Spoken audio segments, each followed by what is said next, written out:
This lesson is from the GCSE theme 4 of future plans and aspirations, and it's linked to jobs, as you can see there, with the specific aim of adding some complex ideas to your sentences towards the end of the lesson. So we'd like you to revise lots of jobs vocabulary during this lesson. We've done a lot of work over the last 2 or 3 months on the theme of jobs anyway. Revise or learn again how to put jobs into a sentence accurately. And it says here on objective 3, be able to write a paragraph. But the reason I've chosen this lesson to make as a video tutorial for you is because you'll come across, hopefully, some nice, useful, complex phrases to add to your speaking preparation. So a couple of things to think about here before we get going properly. How many words for jobs do you already know? There's a clue at the top of the slide.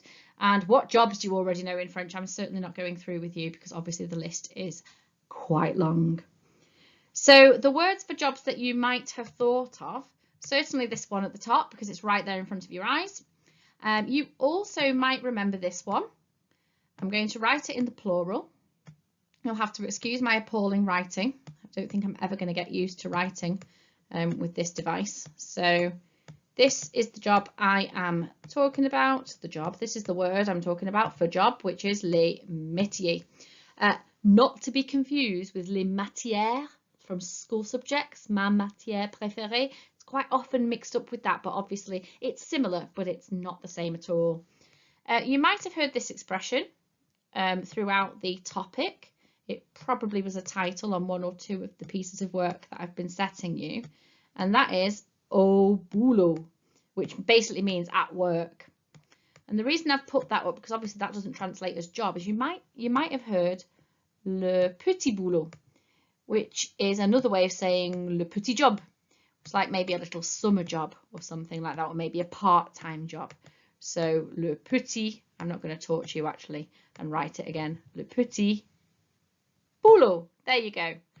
Can I think of any more words for jobs? Les jobs, les métiers, petit boulot, word for work, au boulot, at work. And obviously we've got the verb travailler, so you can say au travail, at work, or j'ai un petit travail, I have a little job. So there's quite a lot of ways, isn't there, year 10? Okay, I'd like you to do some repetition of just a handful of jobs, just to start us off nice and easily. So, and can you have a think as we whiz through? There's only less than 10 of these, I think. Have a look at the pictures and just test yourself that you know what they are. Un comptable. Un secrétaire. Un sapeur-pompier.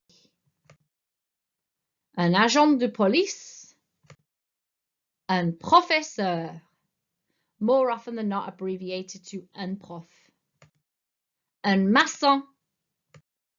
Okay, vocab test. Pause the PowerPoint, copy the French, add the English, and I'll reveal the answers for you to check. So do make sure you pause it in time, because here are your answers.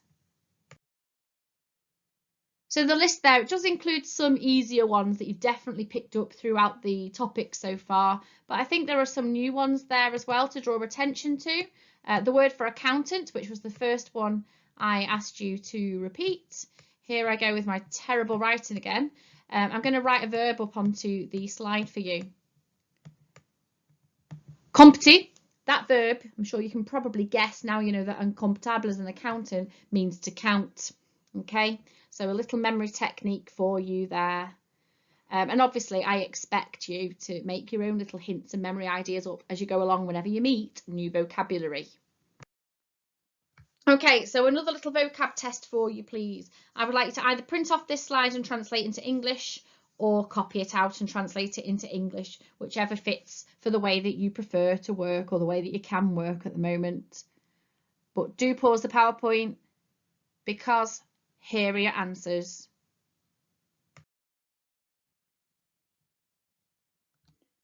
Okay, so what you've got on this slide is just randomly selected vocabulary from the theme of jobs.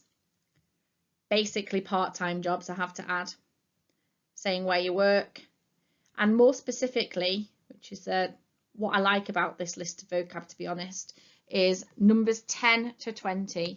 So these phrases here I'd like you to focus on are all present tense sentences in the je form, which would be super perfect for you if you choose a question based on having a part-time job or what work you do at the weekend or what you do to earn a little bit of pocket money, because there were some questions like that in your big list of questions to choose from. So you've got quite a lot of options there that you could add into your prep, or even better, adapt and extend and then add into your prep. Okay, I would like you to put all of those phrases into French. So translating the other way around now, always a bit more of a challenge because you have to think about your verb endings and your spellings and accents and all of that. So pause the PowerPoint, please, copy out the English and put them into French. Okay, I'm going to whiz through the answers verbally. I work in, je travaille dans. A job, we've already discussed. Let's just go for the easy one. A job, of course, it could be a métier. My part-time job could be mon petit job. I earn is je gagne. Be careful with your pronunciation of this one and also your spelling. It is je gagne. Okay, if you remember how to say Spain in French, it's Espagne. It has the same spelling and therefore the same sound. Okay, a shop in French is un magasin. I think that, a lovely opinion sentence starter, je pense que. In my opinion, à mon avis. My colleagues in French is mes collègues. And the translation of are, if you're describing your colleagues, you're saying they are. So this form of are, because of course there's two, is sont. And this is the one that goes with il or elle, meaning they. Okay. My boss is mon patron. And I serve the customers, je sers les clients. So there was an awful lot of overlap on that translation into French from the previous translation list. Not all, but quite a bit. Right then, so I would like you again to do a bit of translation into French. It might be a little bit easier to look these up because, as you can probably tell, they all start in the same format. They all start with the word to be, to work, to gain. So your translation is going to have what sort of verb? Hopefully you remembered that a verb that translates as to do something is called an infinitive. Okay, so pause the PowerPoint because I'm going to reveal the answers straight away. Okay, so to be self-employed, it's a bit of a sneaky one in terms of translation here because travailler à son compte means to work for yourself. So it means to be self-employed. To work part-time, travailler à temps partiel. To gain life experience, gagner l'expérience de vie. To improve my French, améliorer mon français. To look for a job, chercher du travail, which sounds a bit like to search, chercher du travail. To go on business trips, faire des voyages d'affaires. And to be unemployed, être au chômage. So hopefully there, for those of you still working on your speaking question and answers, there's quite a lot of ideas there that you could potentially steal and add. So let's move on to some grammar. In my previous video tutorial, I talked you through le futur simple, which was the future tense that translates as what you will do. I'm now going to talk you through the conditional future, which translates as saying what you would do. So it's useful in any topic really, but if we just think about the topic in hand, we're talking about future plans, okay? If I was rich, I would travel around the world, yeah? If I had the choice, I would buy a big house. If I passed my exams, I would be a vet or whatever it might be, okay? So it's really, really useful tense to have. And there's actually a conditional future tense sentence starter that you have all got embedded in your brains probably since year 7. I'm starting to write it at the top, so loads of you are probably saying it already. And it is, of course, I would like, which is je voudrais. Okay, you've known that for years. It's quite a confidently well-known one, but I'm going to underline, or in fact put a box around the ending, which is, and I'm scribbling underline the most important bit. Okay, so I'm going to talk you through the endings here on the verb jouer, to play, on the left hand side. At the moment, they mean nothing. This bit here, I'm going to do it in red for danger, guys. They mean absolutely nothing, because you never ever have an infinitive on its own straight after a person like that. Je jouais, I to play. That's just weird. We need to add our endings. So, je jouerais, I would play. Tu jouerais, you would play. Il jouerait, elle jouerait, he or she would play, which sounds the same, but it doesn't have the silent S. Nous jouerions, we would play. Vous joueriez, you would play, talking in the plural or a polite form. And il jouerait, elle jouerait. Please note, again, I'm going to underline red for danger, that the ENT on the third person plural is still silent. Okay, so I always say to my classes, if you're talking in the future tense or you're trying to identify the future tense, you are listening out or looking out for a particular letter or sound, and I'm going to underline it. It's the R, okay? That usually means we're talking in some sort of future time frame, okay? If you think back to the le futur simple I talked you through last week, it also had the R. It also started with the infinitive, okay? It always has an R. So that's a little bit of a hint for you, okay? The danger being the AIS ending, sorry guys, that's meant to be an A. The AIS ending can also be at the end of a verb that's saying what you used to do, okay? So let's stick with the verb play, jouer, okay? If you saw this, I'm just going to make that look a little bit more like an A, that one. Okay, if you saw that, je jouais, ending in AIS, of course, that means I used to play, which is why I want to draw your attention, not just to the ending, which is important, but we also need to know that it's after an infinitive, and then it's I would play. Okay, so have a little look on the right hand side. We also always need to be aware of our irregulars and our exceptions. So you have a list here of some of the verbs. There they are now. I've circled them in black in the infinitive form. So that's how you'd find the infinitive in a dictionary. But unfortunately, you don't just add the endings in blue on the left to those infinitives. For example, this is horrible that I'm writing at the bottom in black. I'm writing this one because we as French teachers see this quite a lot.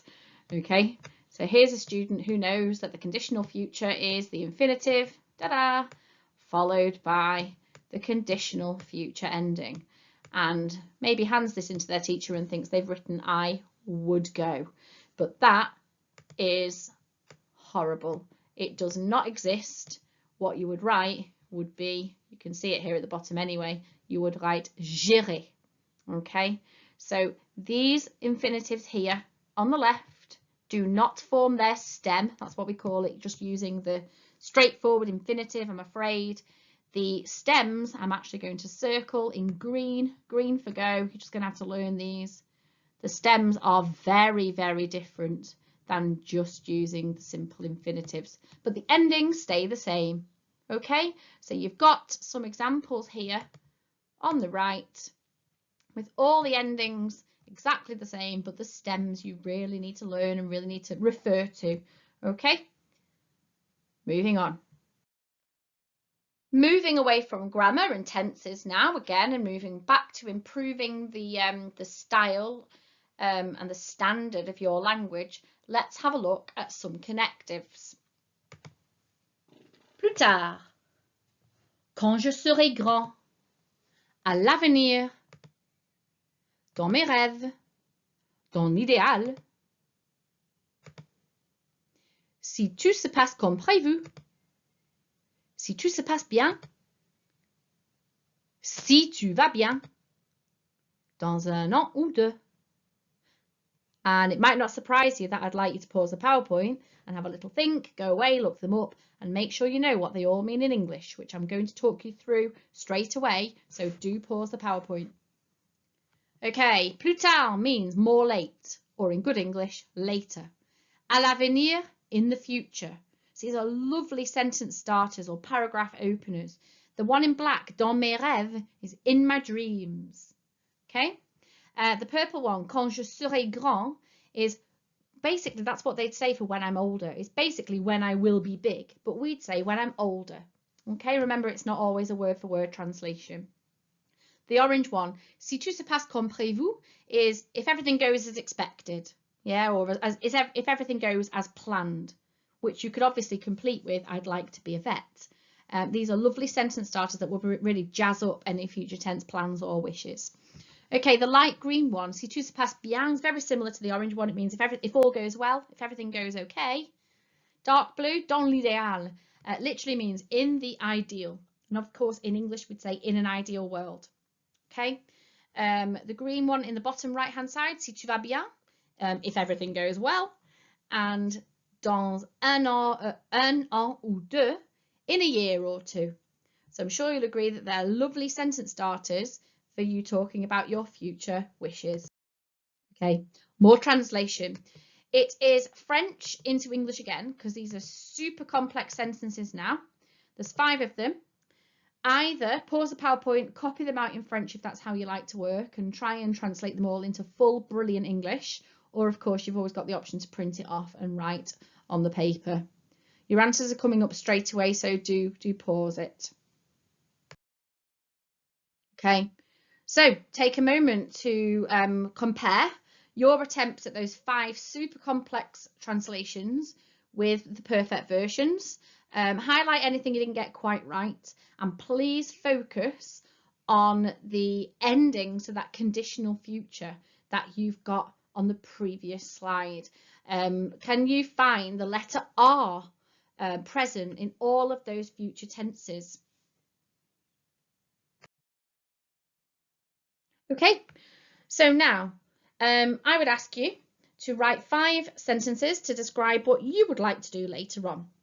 It says on the second bullet point, these 5 sentences have to be complex and they have to show understanding and include the conditional and the future, okay, based on the short grammar explanation in this tutorial and the one from the future sampler tutorial, please. The third bullet point says, to finish, write a sentence to describe the plans of, so your best friends or your friends' plans, to show that you can talk about a third person using il or elle. Okay, and then just a reminder on the fourth bullet point, don't forget to include connectives, opinions and justifications, all of those things that you've been told since year 7 to make a decent piece of writing. Okay, moving on. All right, to finish off with, I would like to just check the tense sentences with you. I will show you a English sentence in a particular tense, and at home I very much hope that you're chanting out or writing it down if you prefer what it would be in French. You're going to have to pause it as you go along, because I will just show the English and reveal the French straight away, but I'd like you to give yourself the chance to have a go at it independently, make those all important mistakes and correct yourself as you go along. So I would like to be a nurse is je voudrais être infirmière.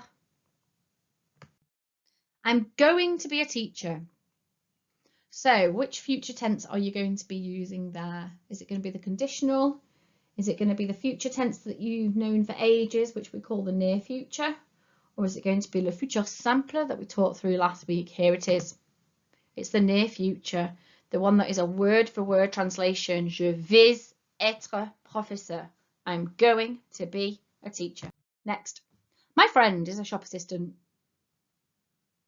Hopefully you realise it's the present tense, so it is 2 parts, short, sharp, punchy. Here is part number 1, my friend. Please note I didn't say 2 words, I said 2 parts. You've got the person, my friend, and then you've got the verb, is mon copain et vendeur. Next. My sister is going to be a police officer. Well, I do believe we've had the exact same time frame and tense a couple of slides ago. But the other one was in the je form, and this is in the third person. This is in the she form, isn't it? My sister. So you need ma sœur va être agent de police. So be aware there's three parts. The person, ma sœur, the part of aller, to go, so va, my sister is going, and then the all-important infinitive to be être. Okay? Last one. I want to work as a builder. Please note it doesn't say I would like, although that would be a brilliant alternative. Je voudrais would work well, j'aimerais would work well, but can you remember how to say I want to work as a builder? And here we go. Je veux travailler comme maçon. So it's a future tense option to say je veux, I want, followed by the infinitive. Okay, we looked at this as our starter task in the last tutorial, so I want to work. And if you want to say as, you use comme, which can also translate as like. Yeah, so like my mum, like my dad, something like that. So je veux travailler comme maçon. I want to work as a builder, which is easily adaptable. And I hope you can find lots of adaptable content in today's video tutorial year 10 that, I'll say it for the last time, you can put into your own GCSE prep. Merci et bonne chance!